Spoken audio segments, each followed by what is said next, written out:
अस्सलामुअलैकुम, welcome back to my channel. सबसे पहले मैं आपसे एक बात करना चाहूँगी कि आप लोगों के कमेंट सेक्शन में क्वेश्चन पूछते हैं कि मैम आप के जो लेक्चर्स हैं वो हमें चाहिए, तो आप लोग काइंडली प्लेलिस्ट को ज़रूर विज़िट कीजिएगा मेरे चैनल की। और इसके अलावा सर्च बार में जाके आप टॉपिक लिख के आगे बाय ज़ैनब डार लिख के तो आप सर्च कर सकते हैं, तो मेरा लेक्चर आप लोगों के सामने आ जाएगा। एक और इम्पॉर्टेंट चीज़ है कि आप चैनल को सब्सक्राइब कर दें, बेल आइकॉन को प्रेस करें ताकि हर नई आने वाली वीडियो का नोटिफिकेशन आप लोगों को मिल सके। तो चलिए आज का लेक्चर स्टार्ट करते हैं। आज हमारा टॉपिक है टी टेस्ट के ऊपर। इससे पहले हम पैरामेट्रिक, नॉन पैरामेट्रिक टेस्ट और उसके यूजेस वगैरह सब कुछ डिस्कस कर चुके हैं। आज के हम टॉपिक पर डिस्कशन करेंगे टी टेस्ट के ऊपर, जिसमें हम आज इंडिपेंडेंट सैंपल टी टेस्ट को डिस्कस करने जा रहे हैं। वीडियो को अंत तक ज़रूर देखिएगा ताकि कोई भी स्टेप आप लोग मिस ना कर सकें और हर चीज़ आप लोगों को क्लियर हो जाए। बहुत ही आसान ज़ुबान में, बहुत ही इजी वर्डिंग में मैं आप लोगों के साथ आज ये टी टेस्ट और इंडिपेंडेंट सैंपल टी टेस्ट को डिस्कस करने जा रही हूँ। तो मेन वैसे तो बहुत से टी टेस्ट हैं, अगर आप SPSS ओपन करें तो आपको बेवहा टी टेस्ट नज़र आ जाते हैं, लेकिन यहाँ पर हम सिर्फ 2 टी टेस्ट को डिस्कस करेंगे और यही टी टेस्ट हमारी स्टडी में ज़्यादा यूज़ होते हैं, इंडिपेंडेंट सैंपल टी टेस्ट और पेयर्ड सैंपल टी टेस्ट। लेकिन हम यहाँ पर डिस्कशन आज करेंगे, जो हमारा आज का कंप्लीट टॉपिक है वो इंडिपेंडेंट सैंपल टी टेस्ट के ऊपर है। आज की इस वीडियो में हम डिस्कशन करेंगे कि इंडिपेंडेंट सैंपल टी टेस्ट में किस तरह के वेरिएबल्स यूज़ होने चाहिए, इंडिपेंडेंट वेरिएबल कैसा होगा, डिपेंडेंट वेरिएबल कैसा होगा, वैल्यूज़ हमारी किस तरह की आएंगी, तो हमें पता चलेगा कि हमारा जो रिज़ल्ट्स है वो सिग्निफिकेंट है या नहीं। तो वीडियो को अंत तक ज़रूर देखिएगा ताकि आपकी जितनी भी मिसकंसेप्शन है टी टेस्ट के हवाले से वो आप लोगों की क्लियर हो जाए आज। तो सबसे पहली जो चीज़ है कि आपने इसकी 2 कंडीशंस वो याद रखनी है इंडिपेंडेंट सैंपल टी टेस्ट की। 2 कंडीशंस होंगी तो ही आपका ये टी टेस्ट अप्लाई होगा, ठीक है जी। 2 कंडीशंस हैं, कौन कौन सी हैं? एक तो आपके जो डिफरेंट ग्रुप्स हैं वो आपके 2 इंडिपेंडेंट ग्रुप्स होने चाहिए, ठीक है। ये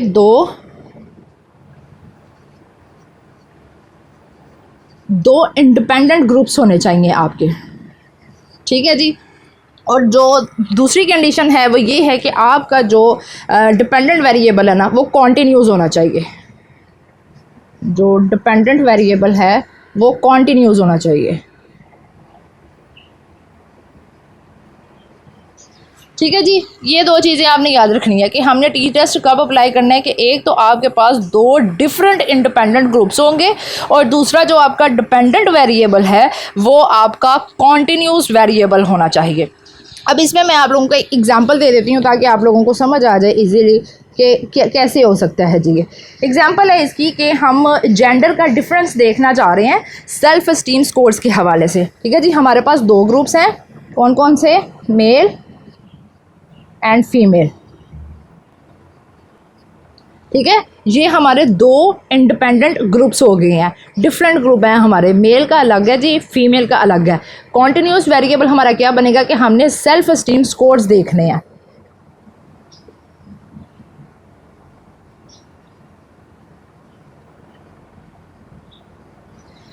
हमने मेल और फीमेल में चेक करना है कि इनमें से सेल्फ एस्टीम स्कोर्स किसी में हाई हैं, लो हैं, बैलेंस है, क्या चीज़ है। जब हम ये स्टडी स्टार्ट करेंगे, ठीक है जी, सबसे पहले हम हाइपोथेसिस बनाते हैं या रिसर्च क्वेश्चन बनाते हैं। तो हम उसमें रिसर्च क्वेश्चन हम बनाएंगे कि is there a significant difference in the mean self esteem scores for males and females, कि क्या सेल्फ एस्टीम स्कोर्स मेल और फीमेल में कोई डिफरेंस रखता है कि नहीं रखता है। अगर हम इस स्टडी को लेके आगे चलें तो हमारी अजम्पशंस जो हैं वो ये होनी चाहिए कि इन दोनों ग्रुप्स में डिफरेंस नहीं आना चाहिए, क्योंकि अगर डिफरेंस आ गया तो आप लोगों को जस्टिफाई करना पड़ेगा कि किस बेस पे मेल का सेल्फ एस्टीम स्कोर ज़्यादा है और किस बेस पे फीमेल का सेल्फ एस्टीम स्कोर ज़्यादा है। तो जो एक अच्छी स्टडी है इस हवाले से वो ये है कि इनके जो स्कोर्स हैं, मीन स्कोर्स हैं, उसमें डिफरेंस नहीं होना चाहिए। ये हमारी अजम्पशंस हैं, ठीक हो गया, जिसकी बेस पे अब हमने टी टेस्ट को अप्लाई करना है। यहाँ तक समझ आ गई कि 2 इंडिपेंडेंट ग्रुप्स होंगे हमारे, डिपेंडेंट वेरिएबल हमारा कॉन्टिन्यूस होना चाहिए। एग्जांपल मैंने आपको बता दिया है कि मेल और फीमेल हो जाएगा, ये हमारे 2 ग्रुप हो गए हैं। और सेल्फ एस्टीम स्कोर्स ये हमारा कॉन्टिन्यूस वेरिएबल होता है।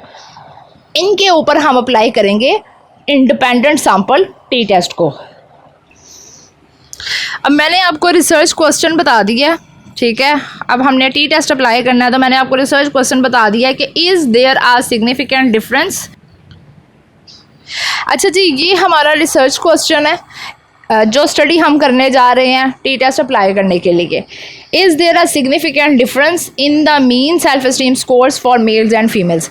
अजम्पशंस मैंने आपको बता दी हैं कि हमारी जो स्टडी है उसमें नहीं आना चाहिए, लेकिन इन केस अगर डिफरेंस निकल आता है तो हम फिर यहाँ पर टी टेस्ट अप्लाई नहीं होगा।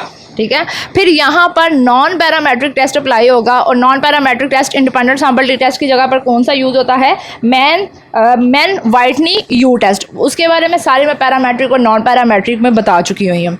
अब यहाँ पर ये है कि जी हमारी अजम्पशंस जो है वो सेल्फ एस्टीम स्कोर्स डिफरेंस नहीं आना चाहिए मेल और फीमेल के दरमियान, इतना डिफरेंस नहीं होना चाहिए। अब यहाँ पर हमारा अगर फॉर एग्जांपल जो सिग्निफिकेंट वैल्यू, पहले मैं आपको सिग्निफिकेंट वैल्यू के बारे में बता दूँ कि वो कितनी होती है, जिसे हमारा रिजल्ट्स बेस कर रहे होते हैं। अगर आपकी सिग्निफिकेंट वैल्यू 0.05 या इससे लेस हो जाए, ठीक है, सिग्निफिकेंट वैल्यू 0.05 या इससे लेस हो जाती है, लेस जा सकती है जी ये 0.01 में या 0.001 में जा सकती है। तो इसका क्या मतलब होता है जी? अगर सिग्निफिकेंट वैल्यू 0.05 या इससे लेस होती है तो इसका ये मतलब होता है कि जो मीन स्कोर्स है, ठीक है, जो मीन वेरिएंस है दो ग्रुप्स के दरमियान, मेल और फीमेल के दरमियान जो वेरिएंस है, ठीक है, वो सेम नहीं है।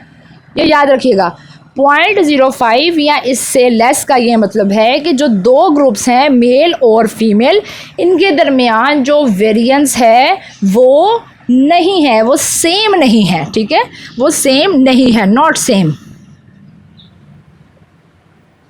क्या सेम नहीं है? वेरिएंस इनके मीन स्कोर्स के दरमियान, ये चीज़ आपने याद रखनी है।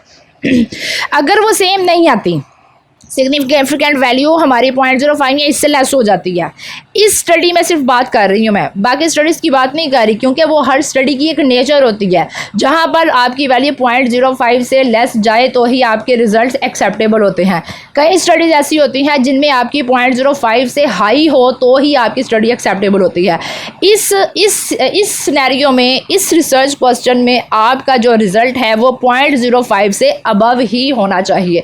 अबव होगा तो ही आपकी स्टडी ये एक्सेप्टेबल होगी। अगर यहाँ पर ये लेस हो जाता है तो यहाँ पर फिर इसका मतलब है कि हमने जो अजम्पशंस थी, हमने वेरिएंस की, इक्वल वेरिएंस की जो अजम्पशंस थी उसको हमने वायलेट कर दिया। और अब क्या होगा कि हम इसकी बजाय, टी टेस्ट की बजाय, अब हम जो मैन व्हाइटनी यू टेस्ट है वो अप्लाई करके अपने रिजल्ट्स को बचा सकते हैं और अपनी स्टडी को एक्सेप्टेबल बना सकते हैं। तो ये स्टडी पे, रिसर्च पे बेस कर रहा होता है कि हमारी सिग्निफिकेंट वैल्यू 0.05 लेस आना ज़रूरी है या अबव आना ज़रूरी है। तो इस स्टडी में मैंने आपको बता दिया कि जो अगर लेस आ गई तो ये समझ लें कि जो इक्वल वेरिएंस है वो सेम नहीं है, और फिर हमारी जो अजम्पशंस हैं वो हमने उसको इक्वल वेरिएंस के अजम्पशंस को वायलेट कर दिया। लेकिन अगर हम SPSS मैनुअल देखें तो ये मैंने वहाँ से ही रिसर्च क्वेश्चन लिया, वहाँ पर इन्होंने सारी इसकी ये डिटेल बताई हुई है, और SPSS में किस तरह से इसको अप्लाई करना है वो भी सारा उन्होंने बताया हुआ है। तो वहाँ पर जब इस रिसर्च क्वेश्चन को किया गया, डाटा को अपलोड किया गया और इसके ऊपर ये टी टेस्ट अप्लाई किया गया, तो इसकी जो वैल्यू थी वो 0.06 आई है जी। ठीक है, जो रियल वैल्यू आई है इस रिसर्च क्वेश्चन की वो 0.06 आई है। इट मीन्स के हमने इसकी जो अजम्पशंस थी इक्वल वेरिएंस की, उसको हमने वायलेट नहीं किया। तो हमारा जो डिफरेंस है, is there a significant difference, तो हमारा डिफरेंस यहाँ पर नहीं आया। हमारा जो मेल और फीमेल का जो इक्वल वेरिएंस था वो सेम रहा है। यहाँ पर हमारी जो वायलेशन है वो हमारी यहाँ पर नहीं हो सकी 0.06 का, ये मतलब है। अगर यहाँ पर हमारा नॉट सेम होता, ठीक है, सेम ना होती हमारी यहाँ पर ये वैल्यू, डिफरेंट होती, मेल में या फील में कोई वैल्यू कोई हाई हो जाती, किसी मेल का हाई हो जाता है, किसी फीमेल का वैल्यूज़ हाई हो जाती, तो फिर हमें यहाँ पर जस्टिफिकेशन देनी पड़नी थी कि किस तरह से सेल्फ एस्टीम स्कोर मेल की हाई हो गई है या लो हो गई है, या फीमेल की हाई हो गई है या लो हो गई है। तो इसका मतलब है 0.06 का कि हमारा जो इक्वल वेरिएंस है वो सेम आ गया है इस रिसर्च क्वेश्चन के अंदर, ठीक है, कि मेल और फीमेल का जो इक्वल वेरिएंस है वो सेम हो गया है। यहाँ पर हमारा सिग्निफिकेंट डिफरेंस नहीं आया इन दोनों ग्रुप्स के अंदर, तो 0.06 का ये मतलब होगा। तो हम यहाँ पर अप्लाई करेंगे अपना इंडिपेंडेंट सैंपल टी टेस्ट को, और ये फिर रिज़ल्ट्स हमें बता देंगे कि हमारी जो ये रिज़ल्ट्स हैं, हमारा जो डाटा है वो एक्सेप्टेबल है, हमारी स्टडी एक्सेप्टेबल है। तो ये मेन बातें थी जी इसकी इंडिपेंडेंट सैंपल टी टेस्ट को अप्लाई करने की। 2 कंडीशंस मैंने आपके साथ डिस्कस की हैं कि एक तो आपका जो इंडिपेंडेंट वेरिएबल है वो 2 कोई से ग्रुप्स होने चाहिए, और जो सेकंड कंडीशन है वो आपकी है कि आपका जो डिपेंडेंट वेरिएबल है वो कॉन्टीन्यूज़ होना चाहिए, जैसे ये सेल्फ एस्टीम है इस हवाले से। और एग्जांपल भी मैंने आपको सारी बता दी है, और यहाँ पर इसको मैंने ये सारा तरीक़ेकार भी बता दिया है कि 0.05 से अगर लेस होती और क्या आना था, और 0.05 से अबव है तो क्या रिज़ल्ट्स आए हैं। बाकी ये स्टडी के ऊपर बेस करता है कि हमारी सिग्निफिकेंट वैल्यू आएगी तो क्या हमारी स्टडी एक्सेप्टेबल है, या अगर नहीं आती तो एक्सेप्टेबल है। तो ये जब आप रिसर्च करते हैं, स्टैटिस्टिक्स को पढ़ते हैं, उसकी डेप्थ में जाते हैं, तो फिर ये सारी चीज़ें आपको क्लियर हो जाती हैं। Thank you so much. अल्लाह हाफिज़।